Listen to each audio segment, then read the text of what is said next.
Hi friends, जैसा कि आपको पता है मैंने स्टार्ट किया है एक परमवीर चक्र अवॉर्ड्स की एक सीरीज़। और अभी हम डिस्कस कर रहे हैं फिफ्थ परमवीर चक्र अवॉर्डी लांस नायक करम सिंह। जब उन्होंने अपनी वीरता दिखाई तब वो लांस नायक की पोस्ट पे थे। वैसे तो वो जब रिटायर हुए तब वो ऑनरी कैप्टन की पोस्ट से रिटायर हुए हैं, लेकिन जब उन्होंने वीरता जो सूरता दिखाई है 1947-48 के वॉर में, वो काफ़ी सराहनीय है। और उस टाइम उनकी रैंक थी लांस नायक। तो इसलिए जल्दी जिस टाइम पे उनको मिला था उसी रैंक के साथ मैं यहाँ पे एसोसिएट कर रहा हूँ उनको। अदरवाइज़ वो तो रिटायर हुए थे ऑनरी कैप्टन के से। चलिए अब बात करते हैं ये कहाँ पैदा हुए थे, कैसी इनकी लाइफ रही, उसके बाद क्या इनका रोल रहा 1947-48 वॉर में, बात करेंगे इसके ऊपर। तो ये पैदा हुए थे Malianwala, a village in the Sangrur district of Punjab. और ऑफ कोर्स ये बात है, इनकी फैमिली भी एक एग्रीकल्चरिस्ट फैमिली थी।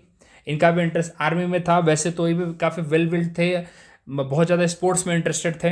इनके मामा थे वैसे जूनियर कमीशन ऑफिसर। तो वही आसपास के लोग भी काफ़ी आर्मी में थे। तो जब घर पे वो आते थे, उस टाइम पे बर्मा वॉर चल रही थी, तो वीरता की कहानियाँ सुनाते थे जो भी उन्होंने उस टाइम पे किया था। तो एक तरह से काफ़ी ज़्यादा इंस्पायर हुए थे उससे वो। और ऑफ कोर्स ये बहुत बड़ा इंपॉर्टेंट रोल प्ले करता है कि आसपास आप देखिए आर्मी के आपके लोग होंगे तो ज़रूर आप उनके इन्फॉर्म देख के इंस्पायर होंगे। अपने आप में काफ़ी अट्रैक्टिव भी रहती है वो, जब वो बताते हैं कि हमने क्या किया। तो उसी तरीके से ये भी इंस्पायर हुए आर्मी ज्वाइन करने के लिए। और सेकेंड वर्ल्ड वॉर का टाइम चल रहा था, इन्होंने मौका देखा, उस टाइम पे he is given the recruitment. और उसके बाद जब ये इनकी ट्रेनिंग हुई सिख रेजिमेंटल सेंटर नौशेरा में, और कंप्लीट करने के बाद इनको पोस्ट किया गया first battalion of Sikh regiment. अब उस टाइम पे बर्मा वॉर था, तो ऑफकोर्स जितने भी आप देखेंगे सोल्जर्स जो थे जो रिक्रूट हुए, जिसके बारे में भी हमने अभी तक बात की है, सब ने बर्मा वॉर में फाइट किया है अगेंस्ट द जापानीज। बिकॉज उस टाइम पे ब्रिटिश इंडियन आर्मी थी, इंडियन आर्मी खुद की नहीं थी। तो ऑफकोर्स जहाँ पे उनकी फोर्सेस रहेंगी वहाँ पे जाना ही पड़ेगा। तो यही कहानी अब मैंने प्रीवियस वीडियो देख लिए, जितने भी आपको मिलेंगे सोल्जर्स जिनको पीवीसी मिला है उस टाइम पे 1947-48 में, एमबीसी मिला है, महावीर चक्र मिला है। जैसे हमने मोहम्मद उस्मान, ब्रिगेडियर मोहम्मद उस्मान की हमने बात की है, तो सबने बर्मा वॉर में फाइट किया है। तो उनमें से एक ये भी थे। इन्होंने बैटल ऑफ एडमिन बॉक्स में काफ़ी अपनी ब्रेवरी दिखाई थी, और उसी की वजह से इनको मिलिट्री अवार्ड भी दिया था ब्रिटिशर्स ने। तो उस टाइम पे मतलब मिलिट्री ऑनर्स जो भी थे उनको मिलिट्री मेडल मिले थे। और he was got promoted to the lance naik. Because आपको पता है अगर सिपाही की पोस्ट से रिक्रूट होते हैं, अगर जो सोल्जर्स भर्ती हो रहे हैं तो उसके बाद नायक बनते हैं, फिर लांस नायक, फिर हवलदार, फिर जीसीओ की पोस्ट आती है। ओके, तो he got promoted to lance Naik. अब बात करते हैं हमारे भारत की, क्योंकि पार्टीशन हो गया। आपको पता है पार्टीशन के बाद इंडिया और पाकिस्तान की वॉर हुई थी 47-48 में। और वॉर बहुत ही मतलब एक तरह से अनएक्सपेक्टेड थी, सोचा नहीं गया था। पर्पज़ उसका वही था, कश्मीर को कैप्चर करना है। 26 अक्टूबर इंस्ट्रूमेंट ऑफ एसेशन साइन होता है, और उसके बाद इंडियन आर्मी कूद जाती है बैटल में। बेसिकली इंडियन आर्मी का पर्पज़ है कि जितने भी पोजीशंस पाकिस्तान आर्मी ने कैप्चर कर रखे हैं उसको रिकैप्चर करने हैं, ये पर्पज़ था। मेरा तो मानना था कि अगर हमारे नेहरू जी अगर यूएन नहीं गए होते तो इंडियन आर्मी पूरे पोजीशंस कैप्चर कर लेती। और जो पार्ट हम देखते हैं कि इंडियन जो कश्मीर का पार्ट उनके पास है आज, जिसको आज़ाद कश्मीर और गिलगित बल्तिस्तान वाला एरिया जो है, दो अलग अलग एरिया में से, तो उसको पूरा होल कहते हैं पीओके, वो इंडिया के पास होता है आज। मेरा ऐसा मानना है, पर्सनल ओपिनियन है, आपके ओपिनियन डिफर कर सकते हैं। अब यहाँ पे बात करते हैं कि इन्होंने बैटल ऑफ टिटवाल में, अगर इससे पहले आप मेरा पुराना वीडियो देखे होंगे तो उसमें भी हमने बैटल ऑफ टिटवाल की बात की थी, लेकिन वो बैटल था जुलाई में। वो जुलाई 1948 की बात थी, जिसमें पीरू सिंह शेखावत ने अपनी सूबेदार पीरू सिंह शेखावत जी ने अपनी ब्रेवरी दिखाई थी। और उन्होंने उनकी जो 6 राजपूताना राइफल थी उन लोगों ने बैटल ऑफ टिटवाल के अंदर कैप्चर किया था पोस्ट।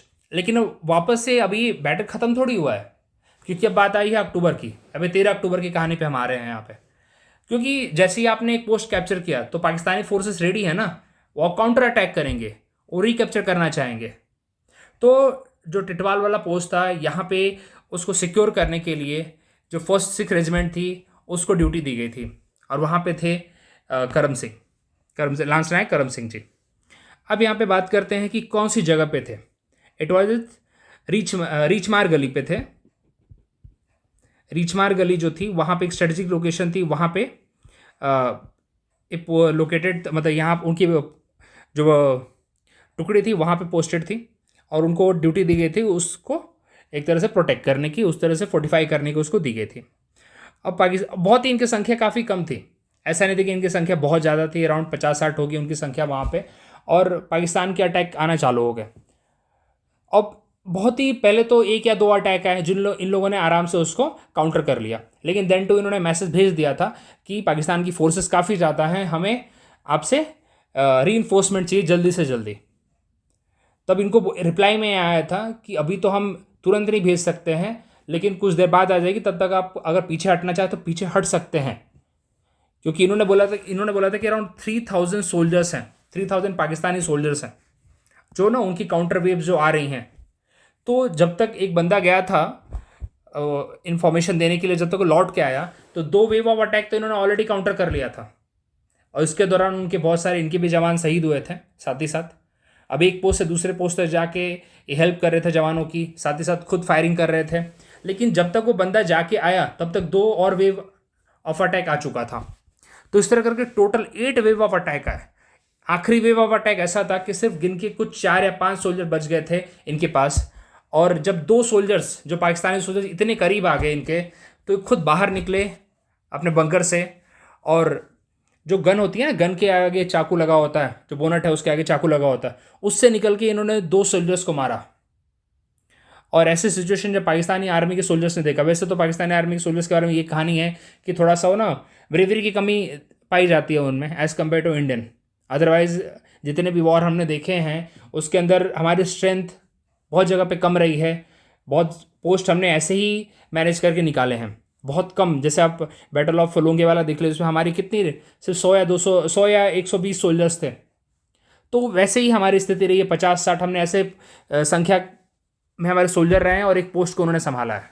तो यहाँ पे भी वही सिचुएशन थी, लेकिन ये पीछे नहीं हटे। इन्होंने वही था कि कुछ भी हो जाए पीछे नहीं हटना है। तो उस पोजीशन पे पकड़ के रखे इन्होंने। टोटल 8 वेव आए और उसको काउंटर करते रहे हैं, और आखिर में जब, और उस दौरान ये भी काफ़ी ज़्यादा जख्मी हो गए थे। और तब तक बाकी जब तक रीइंफोर्समेंट आ गया तो उन्होंने बोला कि नहीं भाई मेरे को भी लेके मत जाओ। जब रीइंफोर्समेंट आ गया तब भी इन्होंने रीइंफोर्समेंट के साथ, मतलब जो सोल्जर्स आए उनके साथ भी मिलकर इन्होंने फाइट बैक किया, और फाइनली उस जो पोस्ट था रीच मार गली का उसको प्रोटेक्ट किया। तो ये कहानी है पूरी इनकी, और इसके लिए इनको परमवीर चक्र अवार्ड मिला है। और बाद में इन्होंने सेना में कंटिन्यू किया और ऑनरी कैप्टन के पद से रिटायर हुए हैं। तो ये कहानी है इनके।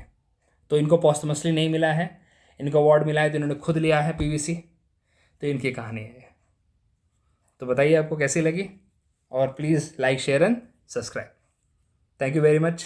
मिलते हैं अगले परमवीर चक्र अवार्डी के साथ, अगली स्टोरी के साथ। और अब यहाँ पे ख़त्म होती है 1947-48 की जितने भी परमवीर चक्र अवार्डीज़ हैं उसको मैंने कवर कर दिया है।